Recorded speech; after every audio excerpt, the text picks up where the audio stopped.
স্যারের ওপর ক্রাশ খাওয়ার পর আমার বান্ধবীর অবস্থা। এতদিন হয়ে গেছে তবুও স্যার কিছু বলছে না। স্যার কি আমাকে ভালোবাসে নাকি বাসে না কে জানে।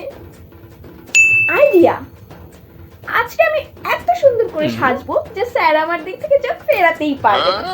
আর তারপর স্যার আমার প্রেমে পড়ে যাবে। যাই, এখন দেরি না করে তাড়াতাড়ি মার লিপস্টিকটা পরে আসি।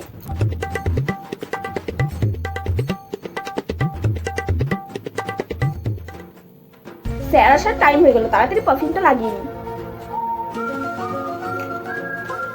আজকে যাই হয়ে যাক, স্যার আমার দিক থেকে চোখ ফেরাতেই পারবে না।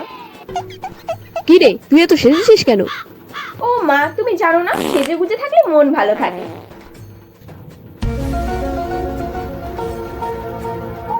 Good morning sir. আরে কটকটি, তুমি আজকে এত সেজেছো যে? মা বলেছে আমাকে সেজে গুজে থাকলে ভালো লাগে দেখতে। ও হ্যাঁ, তোমার মা একদম ঠিকই বলে, তোমাকে সাজলে খুব সুন্দর লাগে দেখতে। স্যার কি তার মানে আমার প্রেমে পড়ে গেল? হ্যাঁ, আমার প্রেমে পড়ে গেছে। নয়তো কি আমাকে বলতো আমাকে সুন্দর লাগছে দেখতে? ইস, আমি যে কি করি, আমার এত লজ্জা লাগছে। The next day. Aunty, aunty, aunty, বাড়িতে আছেন? স্যার আপনি? কিন্তু স্যার আজকে তো পড়ানো ছিল না।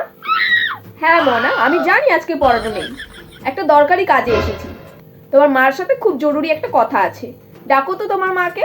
স্যার আজকে হঠাৎ মায়ের সাথে কথা বলতে চাইছে, তার মানে কি স্যার আর আমার বিয়ের কথা মাকে বলতে চাইছে? এক্ষুনি ডেকে আনছি স্যার। নমস্কার আন্টি। হ্যাঁ বলো।